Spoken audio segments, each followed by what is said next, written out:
Tok tok tok. Suara ketukan pintu.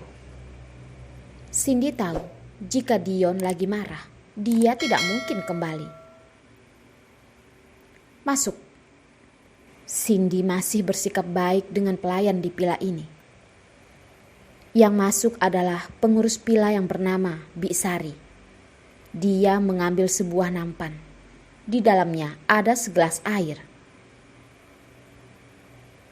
Bik Sari, keluarlah. Sekarang aku tidak ingin mendengar apapun. Nada Cindy sangat dingin. Karena dia baru saja menangis, suara hidungnya sangat jelas. Bik Sari menghela napas dengan berat dan memberikannya air. Kamu tidak membiarkanku mengatakan, aku juga tetap akan mengatakannya. Aku benar-benar kasihan dengan Tuan. Aku tidak pernah melihatnya begitu baik pada seorang wanita. Nyonya, kamu harusnya bersyukur, ucap Bik Sari.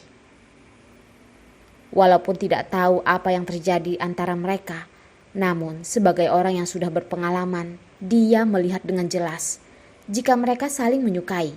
Namun mengapa menjadi seperti ini?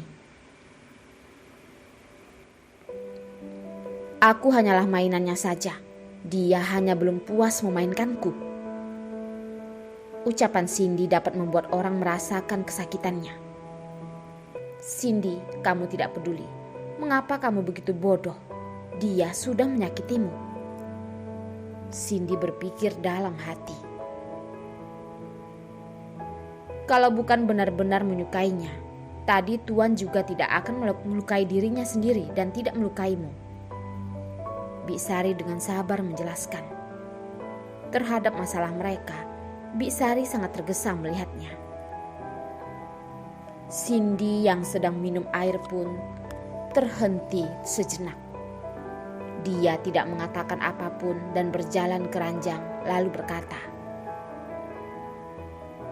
Bik Sari, aku sudah lelah, kamu pergi dulu. Perasaannya tadi tidaklah gelisah. Dia hanya terlalu lelah. Dan cara Dion melakukan sesuatu benar-benar membuatnya tidak bisa bernapas. Sekarang dia ingin melarikan diri dari tempat ini. Dion pergi ke klub malam. Luka di tangannya tidak sesakit hatinya. Dia malas membungkus lukanya dan mengendarai mobil menuju klub malam. Minuman merah itu sudah masuk ke tenggorokannya, membakar tenggorokannya. Dion pun semakin serakah dengan rasa ini. Pria tampan, tanganmu terluka. Ada sebuah tangan yang memegang pundaknya. Kesusahan bersama dengan Cindy membuatnya ingin mengganti suasana. Dia tidak menyingkirkan tangan wanita ini.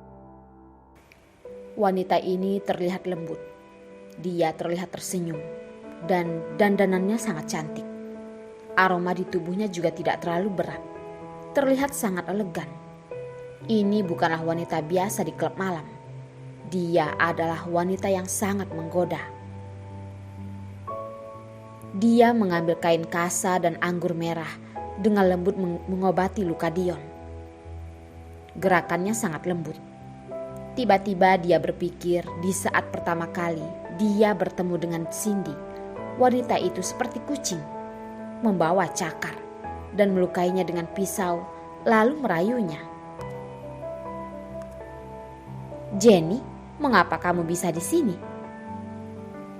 Bir yang Dion minum masih tidak banyak, jadi dia masih bisa mengenali wanita itu. Dia adalah wanita yang menyapanya di pesta barusan ini. Saat itu dia sedang bersekolah di Amerika. Karena hubungan keluarga mereka dengan keluarga Jenny baik, dia juga sangat dekat dengan Jenny. Namun mereka hanyalah mitra kerja dan tidak memikirkan yang lain. Setelah Dion tamat dan pulang ke negara asalnya, dia pun menjadi penerus keluarga. Jenny masih bersekolah di Amerika. Kadang-kadang dia akan menerima sapaan dari Jenny. Namun karena belakangan ini dia terlalu sibuk, jadi dia tidak membalasnya. Saat itu karena dia terburu-buru untuk pulang, jadi tidak sempat untuk bercerita. Sebenarnya, Jenny itu wanita yang tidak buruk. Dia adalah mitra kerja yang baik. Hanya saja dia terlalu cerdik. Bisa membuatnya merasa mereka adalah mitra kerja, teman, dan tidak membuatnya menimbulkan rasa seperti pria dan wanita layaknya. Jenny juga tidak melewati batas. Saat mereka sekolah juga tidak pernah ada gosip tentang mereka berdua. Siapa yang tahu mereka sepolos itu? Jenny melihat Dion. Masih tersenyum. Wanita ini selalu begitu. Walaupun terjadi apapun, dia tetap tersenyum dan membuat orang tidak bisa marah. Aku sedang bermain dengan teman di sini. Setelah pulang bukannya harus bermain-main. Jenny menunjuk pada dagunya, lanjut berkata, "Aku lihat kamu sedang minum bir sendiri. Kenapa?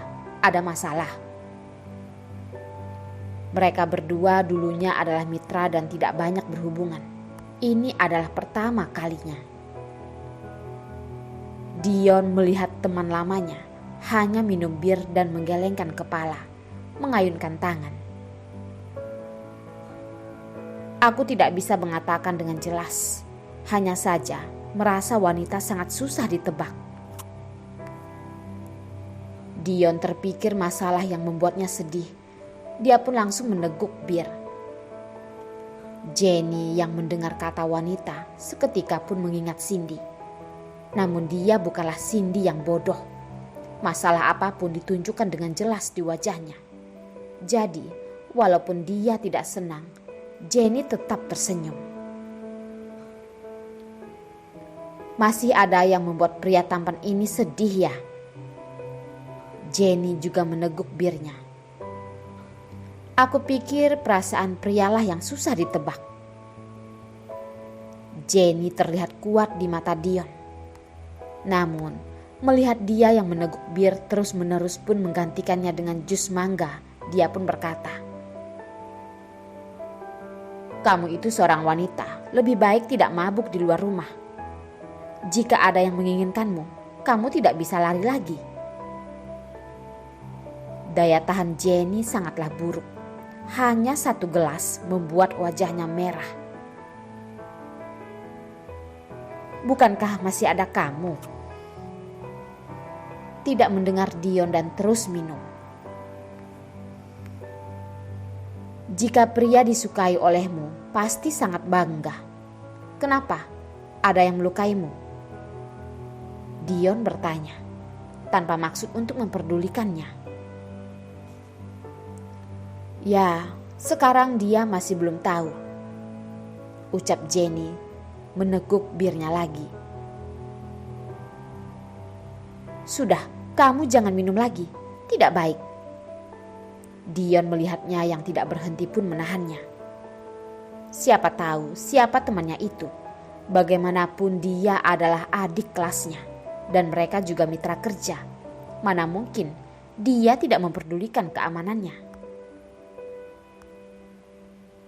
"Jangan memperdulikanku. Bicarakan tentang dirimu.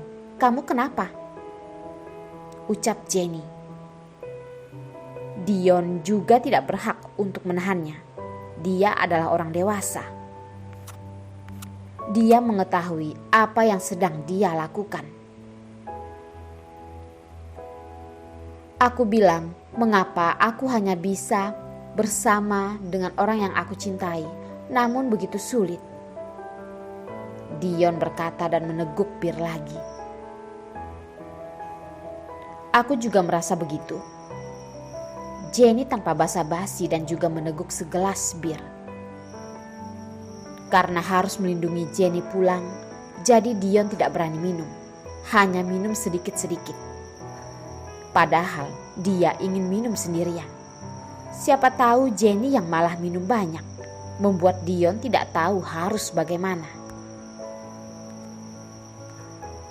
Sangat merindukan masa sekolah, sangat polos. Di keluarga Jenny tidak ada pria. Dia adalah wanita, penerus satu-satunya keluarga. Keluarga Jenny selalu tidak setuju jika dia menjadi penerus. Namun, dia lebih baik dari mereka semua. Jadi, kenapa jika dia bukan pria? Dia bisa melakukan semuanya lebih baik dari pria. Mengapa selalu menganggapnya rendah? Apa karena dia itu wanita? Jenny terus minum dan tertidur di meja. Dia memang wanita yang sangat berusaha keras, pantas untuk dicintai pria. Melihat dia yang mabuk, Dion pun membawanya keluar dan menahan sebuah taksi. "Di mana rumahmu?" Dion bertanya. Jenny sudah pusing dengan tidak jelas berkata, "Kamu tidak tahu, 2 villa di Los Angeles, Amerika." Dion pun hanya bisa menggelengkan kepala. Minuman ini membuat Jenny kewalahan. Dion hanya bisa menggendongnya. Setelah sampai, dia pun membawa Jenny masuk. Namun dia tidak melihat jika ada fotografer di luar yang sedang memotret mereka.